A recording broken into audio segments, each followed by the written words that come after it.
Good afternoon. My name is Jim Conlan, and welcome to the latest episode of our entertainment show. As you know, in part three of our entertainment show, each week we premiere a new TV series or a movie that's debuting in Ireland and the UK this month. And up for discussion after a very successful 2 years, it's back for another season 3 on Channel Disney Plus. The one and only Disney's own fantastic series, which has gone to worldwide fame and appeal, The Mandalorian, starring Pedro Pascal as the Mandalorian, Giancarlo Esposito as Moff Gideon.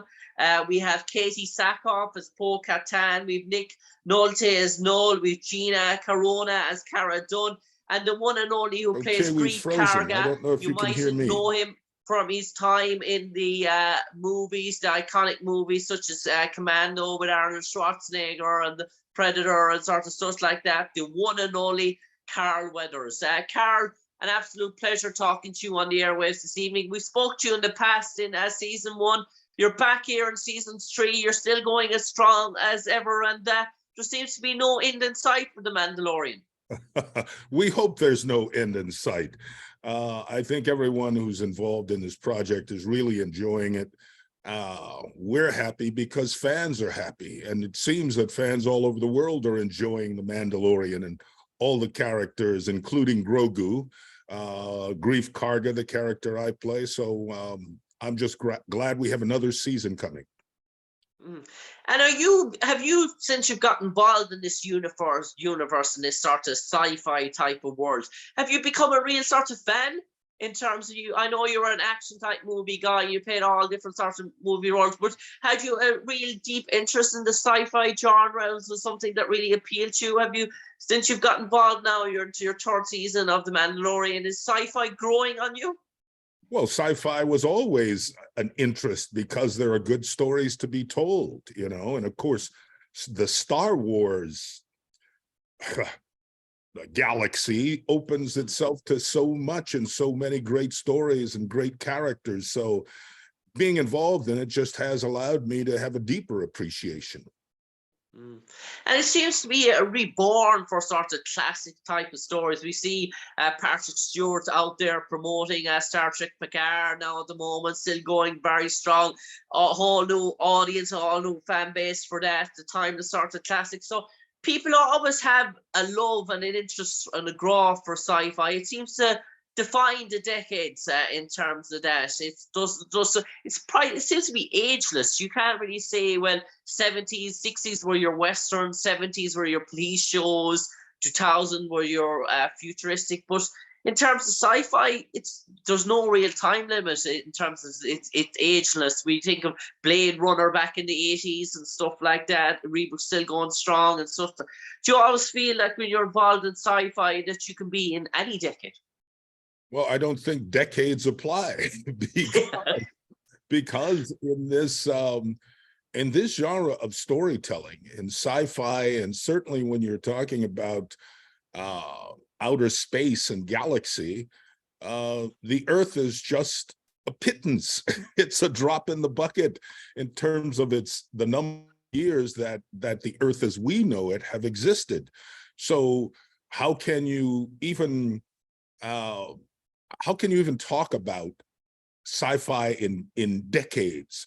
How about in millennia? Maybe there is a better way of looking at it, because it's taken so long for these stars to form, for these planets to form, for an atmosphere that apparently can allow human beings to exist. It seems to be endless, the possibilities. So I think it's a fantastic way to be able to tell stories that are ageless. I suppose, Carol, just to remind our audience, I know you've mentioned this in season 1, but might touch about that for people who haven't got to see The Mandalorian and maybe missed out in season 1 or season 2, or missed out on our interview there back 2 or 3 years ago when we spoke last. You might enlighten our audience and remind our viewers about your character, Greef Karga. What type of guy is he, and what type of role does he play in the Mandalorian world? Well, Greef Karga is an evolving character, just as we are all evolving. He begins in season 1 as a man who is the head of the Bounty Hunters League and Guild. And he tasked the Mandalorian with going out to collect a particular bounty. As it turns out, that becomes our introduction to Grogu, as Mandalorian goes out, finds this little character that Greef Karga has tasked him with finding. And not only does the Mandalorian find the character Grogu and bring him back, but he creates a bond with Grogu. And now it's a very kind of, father-son bond between Grogu and the Mandalorian. They continue their journey throughout the galaxy. And now Greef Karga has, I guess you'd say, matriculated. He's graduated. He is now a guy who is really running this particular area on the planet, and has created kind of a city there and is growing this city as a magistrate. So he's become a little more of a political kind of figure while still being a warrior kind of figure. And I think our stories this year, from episode to episode, allow you to see a little bit of Greef Karga's growth, but allows you to continue the journey with the Mandalorian and Grogu. Yeah, and you mentioned the journey between the Mandalorian and Grogu, and you mentioned some of the characters there, and some of the characters are creating worldwide sort of fame, and we know some of your interactions with the Mandalorian. But in terms of Katee Sackhoff's character now in season 3, Bo-Katan, do you have much interaction? Yes, we do have some interaction, and Katee does a fantastic job as Bo-Katan. And I think people are going to really fall in love with that character and her warrior type spirit. So the Mandalorian really is just growing by leaps and bounds every season. I think Jon Favreau and Dave Filoni add these characters that are so intrinsic to the Star Wars myth and lore. And these characters become a part of the journey of the Mandalorian, and interact with both Greef Karga and as you mentioned, with Giancarlo's character, so many of the characters that are beloved now. The story just grows and grows. And Carl, is it really hands-on desk now in terms of filming for when you film season 3? Were you talking maybe 12, 13-hour days? Was it very intense sort of work in terms of that? Or did you, your character, did you have maybe 1 or 2 sort of off days, and maybe where was it like maybe 5 on, 2 off, maybe sort of that? Or was it very much full whack for the entire shoot? There are times when we have days off because we have at times 2 or 3 different episodes shooting at the same time. And when that occurs, some actors who may not be available to work on a particular day in one episode are working on another episode. So we have these multiple directors, of course, who are directing each episode. I directed an episode again this year. And the schedule is one that becomes pretty challenging for our producers. So actors aren't working every day, all day. Some days you may work a half day, other days you may work 3 or 4 days in a row.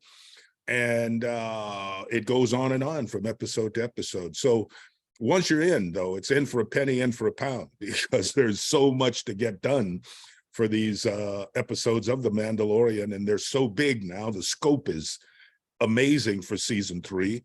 And I just think audiences are going to be amazed at how well these shows come off, how they play, the stories that are being told, and how great they look. And Carl, in terms of a project, I know you get so many scripts down through the years. You get so many proposals that you've looked at, and you've probably had many sorts of TV series approach you in terms of long-term roles, and you just said to yourself, no, I like it, but will I give up 2-3 years of my life in terms of being cast into this sort of particular role? What made The Mandalorian sort of say to yourself, right, that I'm going to put all my eggs in sort of this basket, that I mightn't be able to maybe maybe movie offers or guest appearances that they might clash with the Mandalorian, that I might be able to take up on those opportunities. I understand that, but I'm all in for this project, because I imagine there's certain projects that came away in came to you in the past, and you just said, I like it, but it's just too much, or too much commitment. Well, it's not so much a question of commitment, really. It's really a question of, do I like the project that much? Am I that interested in playing that role? Do I really want to? Are there people involved in it that I really want to work with? You know, because you're always taking a chance, no matter what. And I think everyone goes into something wanting it to be successful, and so, you know, you can only make a judgment based on your instinct, based on your experience, based on your knowledge, based on your desires. With The Mandalorian, first thing was Jon Favreau, who spoke to me about the project. That was interesting because it was Jon Favreau. Working with a fantastic director who's also been an amazing actor and who is an astounding producer is very enticing. And when I finally saw the artwork that was there, read the script, saw the artwork, it was like, yeah, I want to be a part of this. And then because it's in the Star Wars galaxy of characters and stories being told, there is another part that's enticing. You know, you have an audience there who loves that. And if you have appreciated it, then wow, sounds like a win-win. And finally, if a character is written in a way that's really enticing, that you really feel there's some possibility in you delivering a performance that is going to be appreciated, and that gives you an opportunity to do more than just stand in place and speak a line, that you really can create something out of those lines that are on the page, then how can you not go for that if you're an actor? That, coupled with ultimately having a chance to direct, you know, which has really become my first love, directing. And I had the opportunity to direct on The Mandalorian, and then in the third season again. Yes, how can I say no to it? It sort of filled every box for me that, you know, I look at when I'm assessing whether or not I want to be involved in a project. I suppose these projects, they bring out all sorts of costumes design in terms of wardrobe and like that.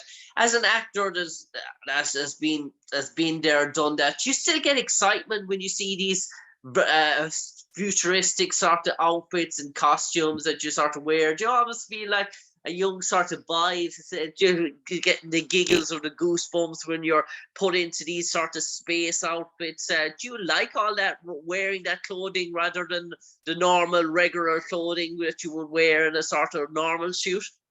Well, I think, you know, in each and every one of us, there is a child that still exists, no matter how old you get. And that whole thing of make-believe is such a part of us all. And as actors, that's what we're doing anyway. You know, it's make-believe, it's not real.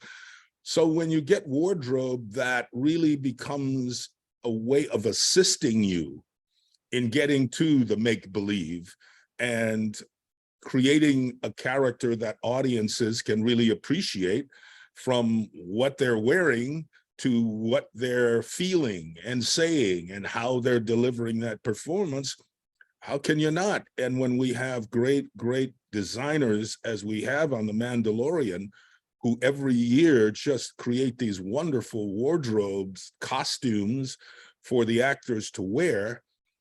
Look, I go in for a fitting and I just marvel at how beautiful it is. And the truth is, I don't think the audience can really appreciate it, because the fabric, when you touch it and when you put it on your body, it feels a certain way.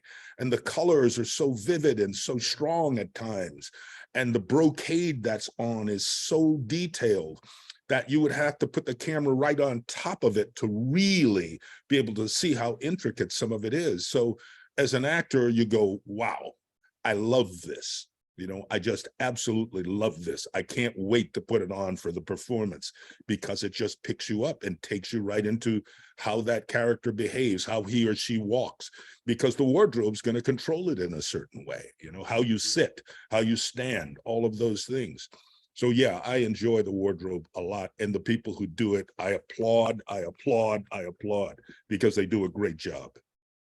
And as I speaking to you before we came on air, Carl, you mentioned you've been the recipient of a few K Media Fáilte in your time traveling in terms of visiting our show here in Ireland with the Irish sort of language and the audience. You've gone to west to south to north to east. You've been to all four corners of the island, dare I say. You might enlighten some of your memories or some of your experiences visiting Ireland and what stood out for you, and maybe any sort of funny stories or real fun memories of your time being here that you might enlighten all our audience. Well, I can tell you my memory was particularly of a man who was our driver when we were there and drove us from the south to the north and gave us just such a great history of Ireland, and was open about so much and talked about the times of the Troubles. And so for me, it was his generosity of spirit, which I encountered over and over in Ireland, from the south to the north, going into a pub and sitting there and having everybody from grandma to little children and dogs walking around and enjoying it on the weekend, having a pint with the locals, with the bartender behind the bar and having conversation. Just, you know, the buskers out in and playing as we walked through some area, you know. I loved it, man. I just loved the warmth of the people. And I always felt that I was treated so well, you know, and being in a pub, it was just like a family atmosphere all the time. You know, it was a neighborhood atmosphere. And I really appreciated that. So for me, the two times that I've been to Ireland have both been really, really a feeling of being welcome. So I enjoy it whenever I travel to places like that, you know.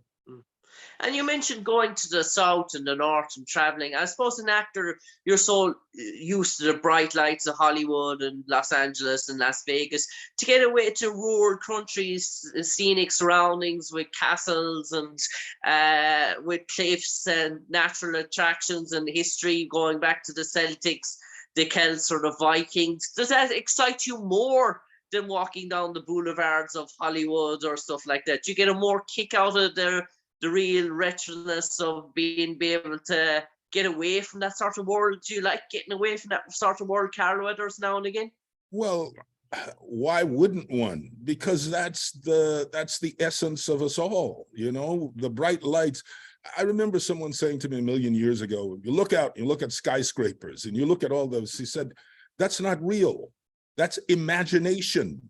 People built that out of imagination. The real stuff is that stuff where you're walking on cobblestones that have been there for centuries and wheels rolled over those cobblestones, whether you're in Rome or you're in Ireland, you know, and the feeling that people have who are centuries and centuries, generations and generations from that land. There's nothing like it. So as an actor, what do you draw on? You draw on that. You don't draw on skyscrapers. You don't draw on bright lights. There is no feeling, there's no motion, there's no life in that. Life is in the people. And so for me, whether it's rural Ireland, whether it's rural France, whether it's rural China, all those places I've visited around the world, Australia, no matter where, you know, all over the UK, from England to Wales to Scotland to Ireland, of course. The people is what it's really about, you know, and that is what, as an actor, you draw from. You draw from the people, because you're not talking to bright lights. You're not relating and talking to a skyscraper. You're talking to another person. And those people inform you as you grow up and inform everything around you. So for me, it's always, man, the people. That's why the pubs were so beautiful, because you could sit there and overhear conversations.